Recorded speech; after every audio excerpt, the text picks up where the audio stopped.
नमस्कार, मैं अनिल मलिक, अपर मुख्य सचिव विकास एवं पंचायत विभाग हरियाणा। इस शुभ अवसर पर, शपथ समारोह के शुभ अवसर पर परम आदरणीय मुख्यमंत्री हरियाणा श्री मनोहर लाल जी एवं आदरणीय विकास एवं पंचायत विभाग मंत्री श्री देवेंद्र सिंह जी बबली, उनका स्वागत करता हूं। मैं आप सभी नवनिर्वाचित सदस्यों का, तीनों लेवल के जो पंचायती राज के इंस्टीट्यूशंस हैं, उनका स्वागत करता हूं और आपको बधाई देता हूं कि आप आज इस इम्पोर्टेंट समारोह में शामिल हुए और आप एक इलेक्टोरल प्रोसेस के थ्रू अपनी सामाजिक व एडमिनिस्ट्रेटिव जिम्मेवारियां निभाने के लिए आगे आए। जैसे कि आप सबको विदित है कि 73वां संविधान संशोधन हुआ, उसके बाद 94 में हमारा एक्ट पास हुआ, तो उसके तहत ये छठा इलेक्शन हुआ है। मैं हरियाणा सरकार को और माननीय सीएम साहब की रहनुमाई को धन्यवाद करूंगा, स्टेट इलेक्शन कमीशन को धन्यवाद करूंगा कि शांतिपूर्वक और निष्पक्ष इलेक्शन हुए हैं। आज आप 6200 सरपंच, 60,000 से ज्यादा पंच, 60,333 पंच, 3,081 ग्राम अपना पंचायत समिति के मेंबर्स और 411 जिला परिषद के मेंबर्स शपथ लेंगे। आप संविधान और सत्यनिष्ठा की शपथ लेंगे कि आप अपनी जिम्मेवारियों को जनहित के कार्य के लिए इस्तेमाल करेंगे। आपको मैं संक्षेप में बताऊंगा कि भारत सरकार ने और हरियाणा सरकार ने पिछले कुछ सालों में बहुत बड़ी बड़ी स्कीमें समग्र ग्रामीण विकास के लिए लॉन्च करी हैं। हरियाणा सरकार ने आईटी प्लेटफॉर्म और परिवार पहचान पत्र के तौर पे उनको इस्तेमाल करके पारदर्शी तरीके से और प्रभावी तरीके से स्कीम लागू करने का बीड़ा उठाया है। आप सब के लिए हम ट्रेनिंग और कैपेसिटी बिल्डिंग ऑर्गेनाइज करेंगे। आज इस प्रोग्राम की रूपरेखा इस तरह रहेगी कि पहले मैं सीएम साहब की इजाज़त से माननीय विकास एवं पंचायत विभाग के मंत्री साहब को इनवाइट करूंगा। उसके बाद आदरणीय सीएम साहब हमें मार्गदर्शन और हमें संबोधन करेंगे। उनके संबोधन के बाद आप सबको जो डेजिग्नेटेड ऑफिसर्स हैं, जो हमारे संरक्षक हैं, वो एक एक करके आप जहां पे हैं वहां शपथ दिलवाएंगे। अब माननीय सीएम साहब की इजाज़त से मैं मंत्री जी को इनवाइट करता हूं।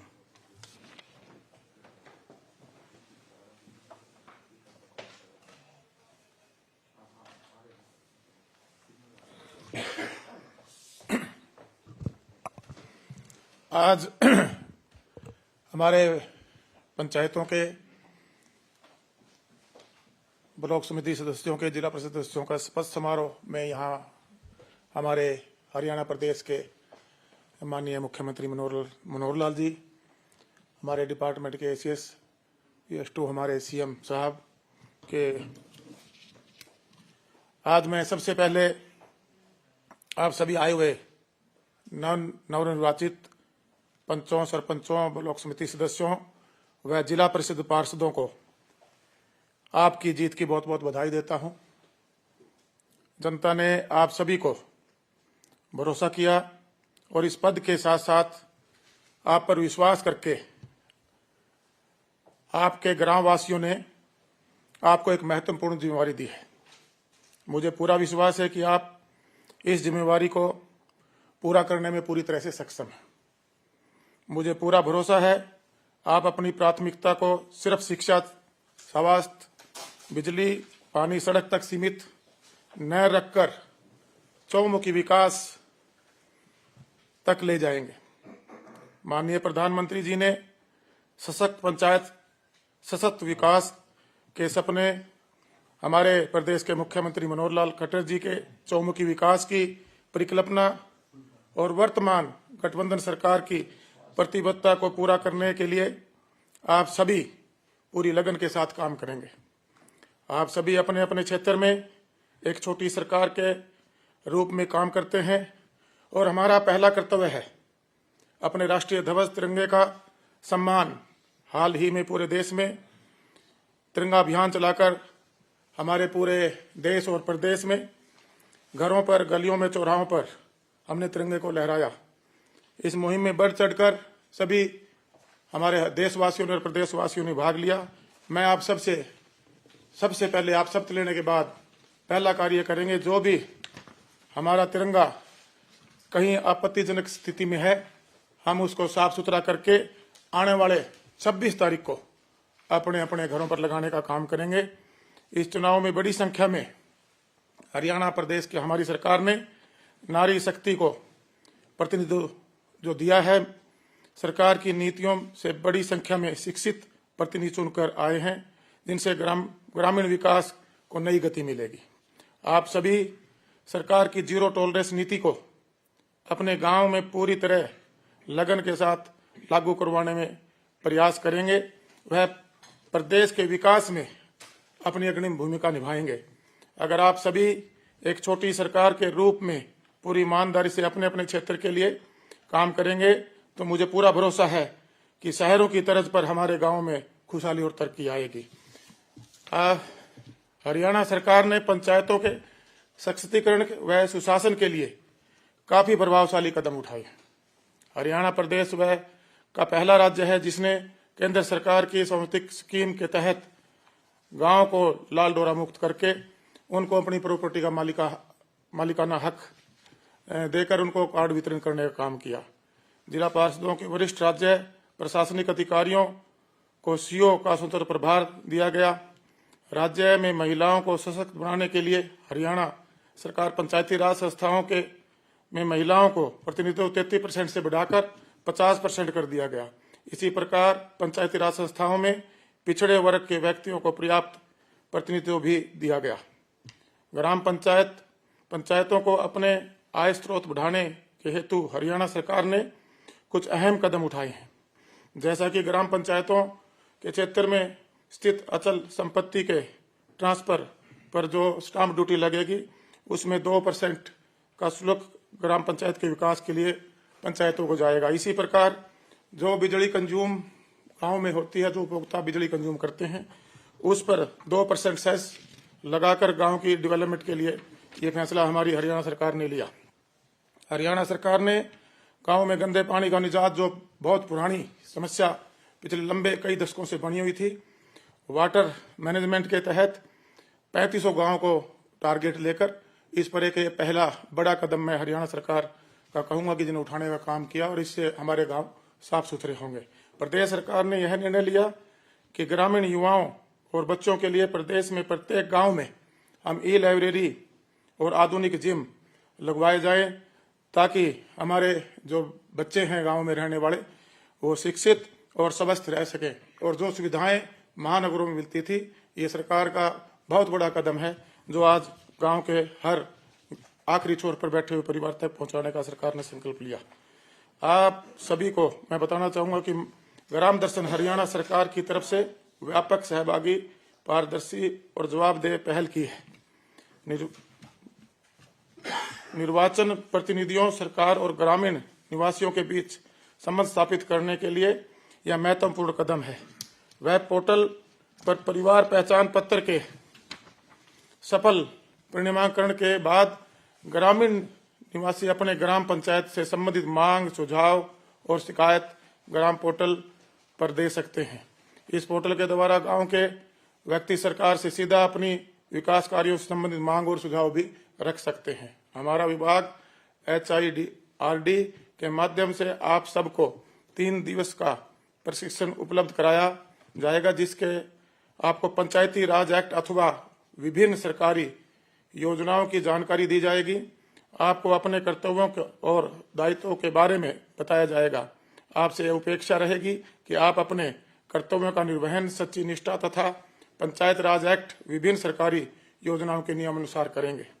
हमारी सरकार ने पूर्ण ग्राम पंचायत के निर्विरोध चुने जाने पर 11 लाख रुपए पूरी पंचायत को, अगर केवल सरपंच निर्विरोध चुने गए हैं उनको 5 लाख रुपए, और अगर पंच निर्विरोध चुने गए हैं उनको 50,000 रुपए, जिला परिषद सदस्य के लिए 5 लाख रुपए और हमारी समिति सदस्य के लिए 2 लाख रुपए का प्रावधान सरकार ने रखा है।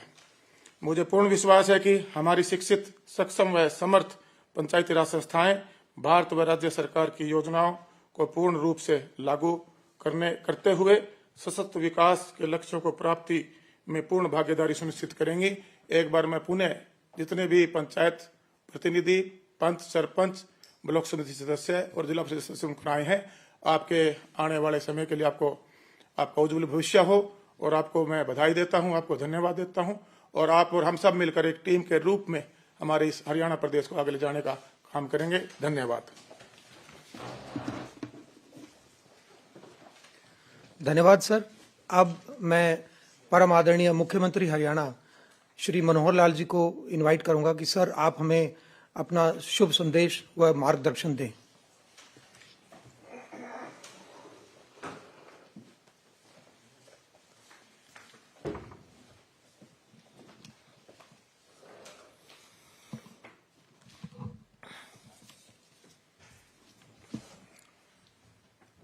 आज के इस बहुत ही एक पवित्र समारोह में मेरे साथ यहाँ केंद्रीय कार्यक्रम पर उपस्थित हमारे ग्राम विकास एवं पंचायत मंत्री श्री देवेंद्र बबली जी, प्रदेश के अन्य स्थानों पर उपस्थित सभी हमारे मंत्रीगण, सांसदगण, विधायकगण एवं प्रदेश भर से जुड़े हुए सभी हमारे प्रमुख नागरिकों में बुजुर्गों, नौजवान साथियों, माताओं, बहनों, पत्रकार, छायाकर मित्रों, ये दिन जिसको मैं ये कहूंगा कि आज लोकतंत्र का एक महान उत्सव है, हमारे लिए बहुत ये खुशी का दिन है, क्योंकि जब पंचायती राज व्यवस्था देश में लागू हुई तो ये कहा जा रहा है कि लोकतंत्र का जो प्रारंभिक चरण है वो पंचायती राज से ही शुरू होता है। एक व्यापक स्तर पर नागरिक अपने मतदान के द्वारा अपनी स्थानीय सरकार को चुनते हैं और एक प्रकार का ये अपना अधिकार, एक प्रकार का उसका उपयोग करते हैं कि कौन हमारी व्यवस्थाओं को अच्छे प्रकार से, हमारे विकास को अच्छे प्रकार से समझ करके कर सकता है। हर 5 वर्ष बाद ये चुनाव होता है। हमारे यहाँ भी 2016 के बाद अब ये चुनाव 2022 में ये प्रदेश में हुआ है। 7 अक्टूबर को इसकी घोषणा हुई थी और 30 नवंबर को एक प्रकार से इसका समापन हुआ, नोटिफिकेशन हुआ। एक लंबे समय में, लगभग 1.25 महीने में इस सारे कार्य को हमने संपन्न किया। 3 फेज इसके एक प्रकार से बांटे गए थे। व्यवस्था सुचारू ढंग से चले, क्योंकि बहुत बड़ा ये चुनाव होता है। और एक प्रयोग पहली बार हमने किया कि इससे पहले हर बार किसी भी मतदाता को 4 मत एक साथ डालने होते थे, लेकिन इस बार हर मतदाता को उन 4 मतों को 2-2 मत करके और उसका 2 दिन चुनाव का ये हमने रखा। 3 फेज में ये चुनाव हुए और जो परिणाम है वो आने के बाद 30 नवंबर को इसका नोटिफिकेशन होने के बाद आज हम 3 दिसंबर को एक साथ प्रदेश भर के सभी गांवों में, सभी ब्लॉक हेडक्वार्टर पर और सभी जिला केंद्रों पर ये सब शपथ का कार्यक्रम हम करने जा रहे हैं। जहां तक आंकड़ों का विषय है, जैसा हमारे एसीएस अनिल मलिक जी ने हमको बताया है, मैं एक बार फिर उसको दोहराना चाहूंगा, क्योंकि इन आंकड़ों से इस चुनाव का व्याप्त ये पता लगता है। कुल मिलाकर इन चुनाव में जो सीटें हैं जिनका चुनाव हुआ, जिला परिषद, पंचायत समिति, पंच और सरपंच, 71,696 ये सीटें हैं। इतने वार्ड हैं जिनमें प्रारंभ में 1,60,192 लोगों ने नॉमिनेशन किया। उसके अंदर 2600 रिजेक्ट हुए, 31,900 के लगभग विड्रा कर लिए गए और अंत में जो लोग जो यूनानिमसली चुने गए, जहां केवल एक ही नॉमिनेशन प्राप्त हुआ, ऐसी भी बहुत बड़ी संख्या इन 71,600 में से 40,500 लोग ऐसे थे, लगभग 60% हम कह सकते हैं कि जो यूनानिमसली चुनाव हुआ, ये हमारे एक लोकतंत्र की एक बहुत बड़ी ताकत है कि गांव में लोग सहमति से और इसको खड़ा करते हैं। इस प्रकार जो चुनाव की बाकी सीटें बची हैं वो 29,474 बची और सभी जो कैंडिडेट जिन्होंने कंटेस्ट किया वो 85,127 थे। 1,770 ऐसी सीटें जो खाली रह गई हैं किन्हीं कारणों से, और उनका चुनाव ये भी बाद में कराया जाएगा। मैं ऐसा मानता हूं कि पंचायती राज से बड़ा कोई चुनाव, और खास करके अपने देश में जैसा होता है, इससे और कोई बड़ा चुनाव कहीं होता नहीं है। उदाहरण के लिए 2016 के चुनाव के बाद मुझे चीन जाने का मौका मिला और जब मैं चीन में गया तो वहां की सरकारी प्रतिनिधियों से जब बातचीत हुई तो बातचीत डेमोक्रेसी यानी लोकतंत्र पर चली और उन्होंने जब उनको बताया हमने कि 2016 में लगभग 70,000 वार्डों के हमने चुनाव कराए हैं और लाखों लोगों ने भाग लिया है, लगभग 1 करोड़ लोगों ने मतदान किया है, वो एकदम हैरान हुए कि इतना बड़ा कार्य शांतिपूर्वक, बिना किसी विघ्न के, किसी बड़ी अलोकप्रिय कोई घटना हो, ऐसा भी नहीं हुआ। तो इतने बड़े चुनाव को एक साथ करके वो यहाँ की ताकत को और उन्होंने भी सराहा था। तो मेरा ये कहने का भाव है कि हमारी जो पंचायतों की ये गौरवशाली एक परंपरा, ये आज की नहीं है, ये सदियों पुरानी है। क्योंकि पंचायती तौर पर ही ग्रामीण क्षेत्र उसका जो सहजीवन होता था, उसमें बहुत प्रकार के फैसले ये ग्रामीण स्तर पर भी हो जाते थे। तो उसी प्रशासन पद्धति में, यानी एक प्रकार से पंचायती जो तंत्र था, इसका उल्लेख हमारे ऋग्वेद में भी, अर्थवेद में भी मिलता है। पंचायती राज जो संस्थाएं हैं, ये हमारी राष्ट्रीय एकता, अखंडता, सुशासन, इसका एक प्रकार से रक्षा कवच है। तो हम अपनी जो न्यायप्रियता है, इसके कारण से हम पंच परमेश्वर नाम भी पंचायतों को हमने दिया है। तो इसलिए एक बहुत महत्वपूर्ण ये विषय है। मैं इसको गांव की सरकार मानता हूं। ठीक है कि देश में पिछले 8 वर्षों से केंद्र में श्रीमान नरेंद्र मोदी जी के नेतृत्व में मोदी सरकार इस नाते से अच्छा कार्य कर रही है। हम लोग भी इस नाते से पिछले 8 वर्ष से जो जनहित के कार्य हैं, एक के बाद एक नया व्यवस्था परिवर्तन का काम करके जनता के हित की ओर आगे बढ़े हैं। और मुझे लगता है कि जनता में उस प्रकार का एक संदेश भी है कि सरकारों के अच्छे काम ये हो रहे हैं। लेकिन केंद्र सरकार और प्रदेश सरकार के सब काम उस स्थानीय सरकारों के माध्यम से ही होते हैं। जब तक स्थानीय सरकारें हमारी सशक्त नहीं होंगी, तब तक उसके परिणाम भी अच्छे निकल नहीं सकते हैं। तो इसलिए जो गांव की सरकार है, इसका चुनाव आज संपन्न हुआ है। शहरों के चुनाव के पिछले कुछ समय पहले शहरों की जो सरकारें हैं वो भी बन गई हैं। तो स्थानीय निकाय की सब चुनाव सरकारें, चुनी हुई सरकारें, ये अच्छे प्रकार से काम करें, इसके लिए हम भी वचनबद्ध हैं। हमने बहुत इसके लिए संघर्ष किया, लड़ाई लड़ी कि हमारी पंचायतें कैसे स्वच्छ छवि की पंचायतें बने, कैसे इनकी समझ बढ़े। आपको ध्यान है कि 2015 में हमने एक पंचायती राज अधिनियम में अपने यहाँ संशोधन किया था और उसके अंदर ये कहा था कि सर्वोच्च यानी जनहित की के अंदर काम करने वाली जो सरकार हो वो स्वच्छ छवि की हो, पढ़ी लिखी हो। और पढ़े लिखे होने का जो प्रावधान था, इसको बहुत लोगों ने चैलेंज भी दिया और चैलेंज को आखिर सुप्रीम कोर्ट तक ये लड़ाई हमको लड़नी पड़ी। और सुप्रीम कोर्ट ने न केवल हमारे उस नियम को वैध ठहराया, बल्कि दूसरे राज्यों को भी सलाह दे डाली कि हरियाणा के प्रकार से अन्य राज्य भी इस पथ पर अगर चलेंगे तो स्वच्छ प्रशासन देने में हमको बहुत बड़ा लाभ होगा। हमने महिलाओं का प्रतिनिधित्व ये भी 50% पहली बार इस बार सुनिश्चित किया है। इसमें भी अभी तक महिलाएं 33% के आरक्षण के प्रावधान से चुनाव लड़ती थी, लेकिन इस बार 50% प्रतिनिधित्व उनको दिया है ताकि महिलाओं की भागीदारी भी ये पूरी हो। पिछड़ा वर्ग ए, इसमें भी पहली बार 8% का जो आरक्षण है, इसका प्रावधान दिया गया है। हमने ऐसे जितने भी स्थानीय निकाय हैं, उनकी वित्तीय शक्तियां ये कैसे बढ़े, इसका भी विचार किया। और इसमें जो अभी तक लागू नहीं होता था, खास करके राज्य वित्त आयोग और केंद्रीय वित्त आयोग, इनका जो पैसा है वो सीधा इन पंचायतों के खातों में कैसे जाए, ये सुनिश्चित किया है। इसी प्रकार गांव की अपनी आय, इनकम कैसे बढ़े। हमारे यहाँ जो स्टाम्प ड्यूटी का 2% का पैसा है, उसमें 1% का पैसा सीधा पंचायतों को, पंचायत समितियों को और जिला परिषदों के खातों में जाएगा और शेष 1% जहां कम रहेगा वहां भी देने का प्रावधान हमने किया है। प्रदेश सरकार उन्हीं गांवों में और जिला परिषद पंचायत समितियों में पैसा 1% बांटेगी जहां की अपनी आय बहुत कम है, ताकि विकास के काम में वो भी पीछे न रह सकें। हमने इसी प्रकार 2% जो बिजली के बिल हैं, इसके ऊपर भी एक सेस लगाया है ताकि वो लाभ भी गांव के जो बिजली के खर्च हैं वो सारे उसमें से निकल सकें। तो हर बिल का 2% का पैसा वो भी सब गांव में जाएगा। इस बार जैसे पंचायतें सर्वसम्मति बहुत सी चुनी गई हैं, उनके लिए भी हमारे मंत्री जी ने जैसे बताया है, ग्राम पंचायत सर्वसम्मति से 11 लाख रुपया, सरपंच सर्वसम्मति से 5 लाख रुपया और पंच जितने भी सर्वसम्मति से चुने जाएंगे सबके 50-50 हजार रुपया और पंचायत समिति का सदस्य 2 लाख रुपए, जिला परिषद का सदस्य 2 लाख रुपए, ये प्रावधान भी हमने किए हैं ताकि ये पैसा गांव के विकास में सीधा सीधा काम आ सके। और देखिए कितना बड़ा लाभ गांव के लोगों ने इसमें उठाया है। जैसा बताया गया कि 40,000 से ऊपर लोग सर्वसम्मत चुने गए हैं और लगभग 300 करोड़ रुपया ये राशि ग्रामीण क्षेत्र के अंदर इस विकास के लिए उपलब्ध कराई जाएगी। मित्रों, गांव की एकता, इसको भी हमको बनाकर रखना, सुनिश्चित रखना है।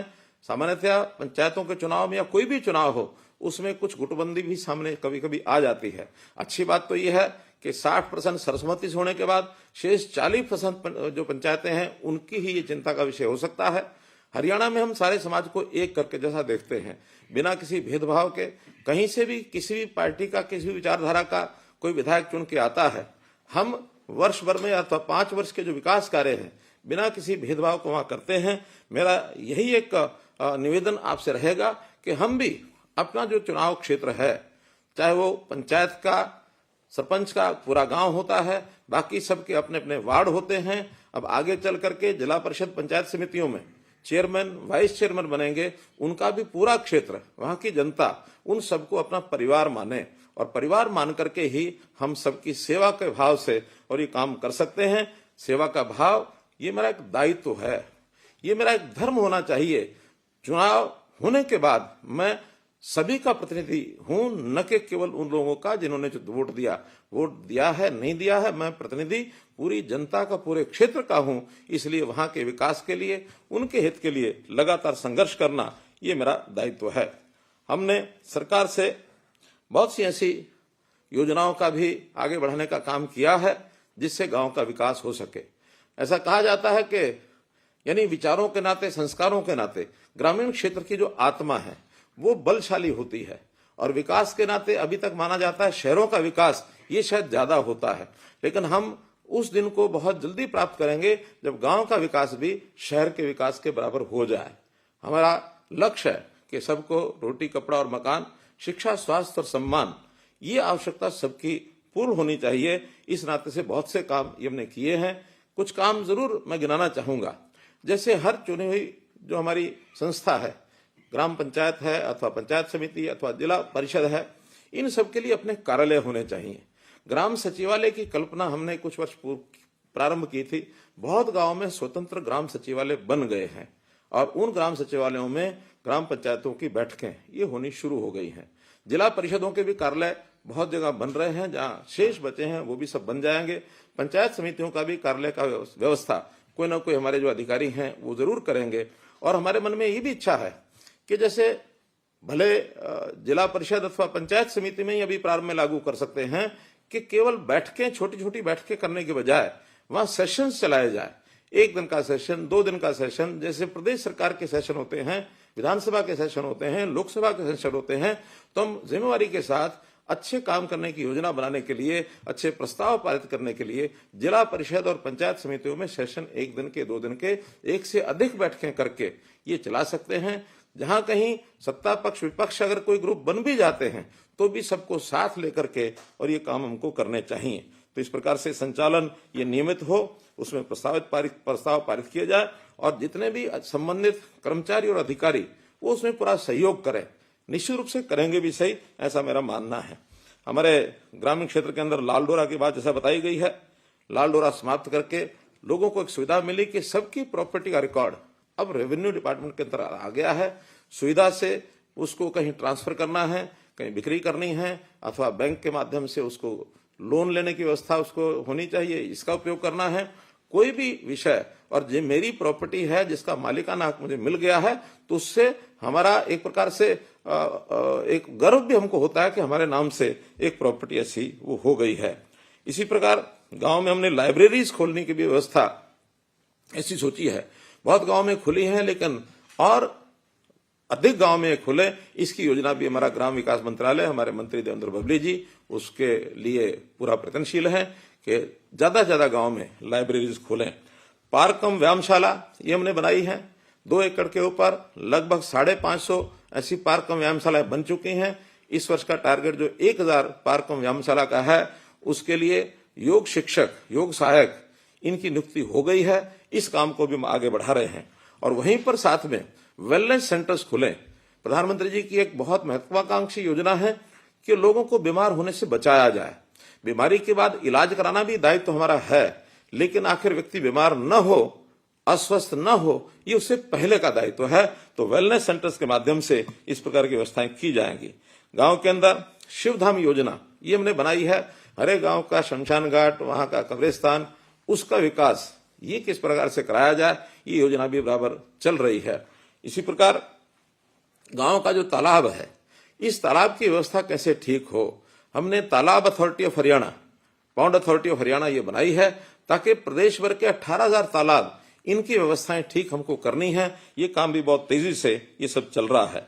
हर गांव के अंदर बिजली 24 घंटे मिले। हमारा गांव जगमग गांव के अंतर्गत 5600 गांव में बिजली 24 घंटे मिल रही है और ये भी हरियाणा में यानी देश के सब प्रदेशों में से सर्वप्रथम स्थान हरियाणा का इस मामले में है कि हम अपनी 6200 में से 5600 पंचायतों में 24 घंटे ये बिजली दे रहे हैं। सब गांव में सड़कें पहुंच चुकी हैं। अभी हर गांव के अंदर एक गौरव पट लगाया जाए। ये पिछले 5 वर्ष की योजना में पंचायत विभाग ने काम किया था ताकि उस गांव का जो गौरव है, वहां के जितने भी ऐसे व्यक्ति जिनका कोई योगदान चाहे गांव के लिए अथवा इलाके के लिए अथवा देश के लिए, शहीदों के नाम ये उस पर लिखे जाए ताकि उस गौरव पट पर हर व्यक्ति का, नागरिक का उसको एक जानकारी मिले कि हमारा गांव जो है वो कितना एक प्रमुख गांव है। गर्वित हरियाणा योजना ये भी हमने लागू की है कि वहां के युवक वो मिल करके उस गांव के विकास में किस प्रकार से काम करें। ग्राम दर्शन की बात ये हमारे मंत्री जी ने हमको बताई है। इसी प्रकार जनता की एक जानकारी, प्रॉपर जानकारी हमारे पास रहे, हर परिवार का डाटा हमारे पास कैसे रहे ताकि हम लोकहित की योजनाएं, कल्याणकारी योजनाएं बना सकें। इसके लिए नया प्रयोग हमने किया, परिवार पहचान पत्र। और उस परिवार पहचान पत्र के आधार पर मुझे खुशी है कि हमने जो डाटा इकट्ठा किया उसके आधार पर हम जो गरीब परिवार हैं, 1 लाख रुपए से कम आय वाले परिवार, 1,80,000 रुपए से कम आय वाले परिवार, इन परिवारों की बहुत सी योजनाएं हमने लागू भी कर दी हैं और वो जमीनी स्तर पर पहुंच गई हैं। जैसे उदाहरण के तौर पर मुख्यमंत्री परिवार समृद्धि योजना, उदाहरण के तौर पर मुख्यमंत्री अंत्योदय परिवार उत्थान योजना, गरीब परिवार के हर व्यक्ति को रोजगार मिले। अभी 2 दिन पहले जितने अध्यापक हरियाणा कौशल रोजगार निगम पर हमने चयन किया है, उसमें से लगभग 4,000 अध्यापकों में से मुझे खुशी है कि 2,000 के आसपास अध्यापक 1,80,000 की आय के नीचे के परिवारों में से हैं, ताकि इनको अगर एक चाहे कॉन्ट्रैक्ट बेस पर भी है लेकिन एक 25,000 रुपया मासिक आय होती है तो ये 3 लाख रुपया वार्षिक आय के हिसाब से उस दायरे में से बाहर हो जाएंगे। एक बहुत बड़ा एक भूमिका इस कार्यक्रम के माध्यम से हमने अपनाई है। लोगों का स्वास्थ्य ठीक हो या जो अस्वस्थ हैं उनका इलाज अच्छा हो। प्रधानमंत्री जी ने हमारे आयुष्मान भारत योजना 5 लाख रुपए का स्वास्थ्य बीमा उसके अंतर्गत ऐसे गरीब परिवारों के लिए सुनिश्चित किया है। SCC डाटा के आधार पर वो सब किया गया है, लेकिन उसमें केवल 15 लाख परिवार ही उसके अंदर शामिल हो पा रहे थे। जब हिसाब लगाया है कि 1,80,000 तक परिवारों की संख्या और अधिक है, उसको हमने 28 लाख परिवारों तक पहुंचाने के लिए एक नई योजना बनाई, चिरायु हरियाणा, और वो भी लागू हो गई है। आने वाले 10 तारीख को इसका जो कार्ड है वो सब बांट दिए जाएंगे। 10 तारीख को लाखों कार्ड उस दिन बांटे जाएंगे। अगर कहीं कोई कमी रहेगी तो उसको भी अगले दिनों में दिसंबर के अंत तक प्रयत्न रहेगा कि सबको वो कार्ड मिल जाए। जहां तक परिवार पहचान, हाँ, एक दूसरी योजना हमने शुरू की है कि व्यक्ति निरोगी रहे। यानी जैसे मैंने वेलनेस सेंटर की बात कही है, ऐसे ही व्यक्ति का जो शारीरिक परीक्षण है, उसका जो फिजिकल हेल्थ टेस्ट है, हेल्थ परीक्षण, उस टेस्ट के लिए भी एक योजना बनाकर हर एक नागरिक का वो टेस्ट होना शुरू हो जाए। ये भी हमने 30 नवंबर से शुरू किया है और बहुत बड़ी संख्या में लोग वहां जो स्थानीय हमारे अस्पताल हैं, जो हमारे CHCs हैं, PHCs हैं, इन स्थानों पर पहुंच रहे हैं और अपना परीक्षण करा रहे हैं। निरोगी हरियाणा इस नाम से ये योजना शुरू की गई है। परिवार पहचान पत्र में भी कुछ शिकायतें मिलती हैं कि कहीं ना कहीं कोई गलती हुई है, कोई त्रुटि रह गई है, तो इस त्रुटि निवारण के लिए हर गांव के अंदर एक कैंप लगाया जाएगा 10 और 11 दिसंबर, दूसरा 16 से 18 दिसंबर, ऐसे ये 2 समय में ये लगाए जाएंगे कैंप। उसके अंदर जिनके परिवार पहचान पत्र रह गए हैं वो सब परिवार पहचान पत्र अपने बनवा सकते हैं, अपने जो डॉक्यूमेंट हैं वो साइन कर सकते हैं, उसको अपलोड कर सकते हैं, त्रुटि ठीक कराने का काम भी कर सकते हैं। इसलिए ये अभियान भी इसके साथ साथ चलेगा। बहुत महत्वपूर्ण एक और काम हमने किया है कि जितने क्लास 1 अधिकारी हैं हमारे प्रदेश के, लगभग 7,000 हैं, इन सबको ये कहा कि गांव में विभाग अपने अपने हिसाब से सब काम करते हैं, लेकिन फिर भी उनके साथ कोऑर्डिनेशन करना, उनकी समीक्षा करना, काम ठीक हो रहे हैं कि नहीं हो रहे हैं, कहीं कोई कठिनाई तो नहीं आ रही है, उनका मार्गदर्शन करना, उनको प्रेरणा देना, इस प्रकार के सारे कामों के लिए हमने एक गांव एक अधिकारी, ग्राम संरक्षक के नाम से, और ये आगे तय किए हैं। ऐसे लगभग 6,000, लगभग नहीं, ठीक कल तक की जो जानकारी है 6,136 पंचायतों में और ये ग्राम संरक्षक ये लग चुके हैं। ऐसे ग्राम संरक्षक की जो भूमिका है, ये हम कोई भी वहां का सरपंच अथवा बाकी कोई अधिकारी ये न माने कि हमारे ऊपर कोई बहुत बड़ा अफसर चेक करने के लिए आया है, बल्कि ये ग्राम संरक्षक हमारी योजनाओं को आगे बढ़ाने के लिए, हमारा सहयोग करने के लिए, हमको एक ताकत देने के लिए, हमको ट्रेंड करने के लिए, कोई कमी रह जाती है तो उनसे हम पूछ सकते हैं। तो ऐसे इन विभिन्न योजनाओं के लिए ग्राम संरक्षक तय किए गए हैं। मैंने स्वयं इन ग्राम संरक्षकों से 2 बार बातचीत की है और कुछ काम भी इनके जिम्मे लगाए हैं कि जाकर के उन कामों की जानकारी लेकर के आए कि योजना बनने के बाद नीचे वो इम्प्लीमेंट हुए कि नहीं हुए। कई बार हम प्रदेश सरकार में योजनाएं बनाते हैं, लेकिन नीचे जाते जाते इतना डाइल्यूट हो जाता है कि उसकी जो योजनाओं का लाभ है वो नीचे तक व्यक्ति को मिलता नहीं है। इसलिए प्रत्यक्ष जाकर के वो स्वयं आएंगे और मैंने अपेक्षा रखी है कि महीने में एक बार कम से कम ऐसे ग्राम संरक्षक अपने गांव में वो जरूर जाएं। बड़े अधिकारी, छोटे अधिकारी सब लगाए हैं। केवल जो आईएएस के प्रिंसिपल सेक्रेटरी और एडिशनल चीफ सेक्रेटरी लेवल के हमारे लोग हैं, इन अधिकारियों को एक जिले पर जिला संरक्षक कोऑर्डिनेशन के लिए ये हमने तय किया है। और एक जानकारी जो आपको देनी है, आज का जो शपथ ग्रहण समारोह है, इसमें भी हमारे जो ग्राम संरक्षक हैं वो अपनी भूमिका निभा रहे हैं। सब अपने अपने गांव में गए हैं और उन्हीं की देखरेख में आज का ये शपथ ग्रहण कार्यक्रम है, ये सब हो रहा है। हमारे गांव में बहुत से ऐसे सामाजिक दृष्टि के, वृत्ति के लोग रहते हैं, युवा भी रहते हैं, जो एनजीओ चलाते हैं या रिटायर्ड हैं, एक्स सर्विसमैन हैं, गांव के रिटायर्ड कोई कर्मचारी अधिकारी हैं, अध्यापक हैं, या हमारे जो पूर्व प्रतिनिधि, जनप्रतिनिधि हैं, वो भी आज भले ही जनप्रतिनिधि नहीं बन पा रहे हैं, लेकिन गांव की सेवा के लिए, गांव में अच्छे काम करने के लिए उनमें आज भी इच्छा होती है। मेरा निवेदन है कि ऐसे सब लोगों को जोड़ करके विभिन्न प्रकार के जितने काम चल रहे हैं उन पर छोटी बड़ी कोई ना कोई समिति गांव में बनाएं ताकि उसकी देखभाल कर सकें। तो सबका साथ सबका विकास, पार्टिसिपेशन ऑफ द पीपल, ये उसकी भूमिका में से विषय निकलेगा, ताकि ये समितियां भी उन कामों में सक्रियता बढ़ाने में उपयोगी होंगी। और एक बड़ा काम, कई बार दुखदाई मन से भी मुझे कहना पड़ता है कि बहुत से स्थानों पर इन विकास के कामों में अथवा अन्य कामों में भ्रष्टाचार का एक बहुत बड़ा रोग ये लगा हुआ है। तो हमारी ये जो समितियां हैं, इन चीजों को भी रोक लगा सकती हैं, ताकि बजाय शिकायतबाजी करके, मुकदमेबाजी हो, उनको वहीं समझा करके, और ये जो अनुभवी लोग हैं इनका उपयोग करा सकते हैं। तो देखभाल के लिए इन ग्राम समितियों को भी जरूर बनाया जाए, इसके परिणाम बहुत अच्छे निकलेंगे। आज मैं अब इस विषय पर भी जरूर अपनी बात रखना चाहूंगा कि शपथ का आज का ये दिन है, और शपथ के लिए जो इस बार पहली बार तय किया है कि हर चुनाव प्रतिनिधि व्यक्तिगत रूप से वो शपथ लेगा। अभी तक सामूहिक शपथ ही होती रही है, लेकिन सामूहिक शपथ का कई बार उतना प्रभाव होता नहीं है। आज जब व्यक्तिगत शपथ लेंगे तो हर व्यक्ति को उस शपथ का एक एक शब्द वो ध्यान में आएगा कि उसका क्या महत्व है।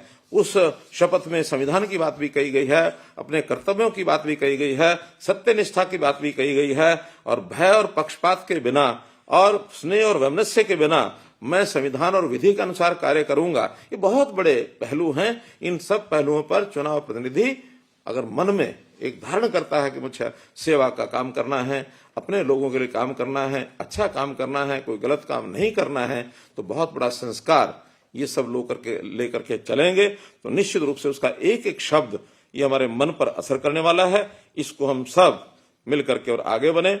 और मेरी इच्छा है कि ऐसी संस्थाओं के माध्यम से, चाहे वो स्थानीय निकाय हो, प्रदेश सरकार के नाते हम अपनी भूमिका निभा भी रहे हैं, और जहां तक हमारे केंद्र सरकार का, श्रीमान नरेंद्र मोदी जी का विषय है, हमको भरपूर सहयोग वो करते हैं। जब भी हमने जाके किसी योजना के बारे में कहा है, उन्होंने हमें उसका लाभ दिया है।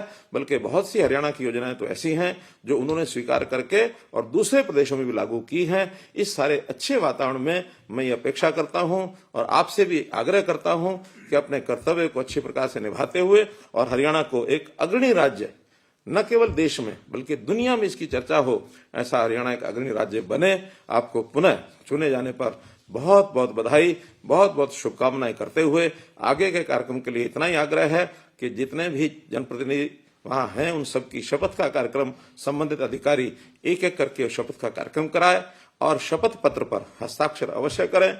जो लोग रह गए हैं किन्हीं कारणों से आज अनुपस्थित हैं, उनकी शपथ का अगला दिन वहीं स्थानीय तौर पर तय करें ताकि हर एक चुने हुए प्रतिनिधि की ये शपथ पूर्ण हो सके। इतनी कह करके मैं अपनी बात समाप्त करता हूं। बहुत बहुत धन्यवाद, बहुत बहुत आभार।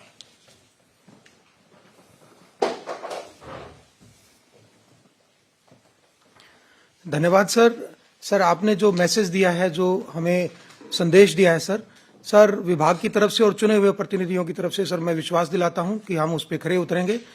अब मैं रिक्वेस्ट करूंगा, जैसे माननीय सीएम साहब ने आदेश दिया है कि ये प्रोग्राम यहीं पे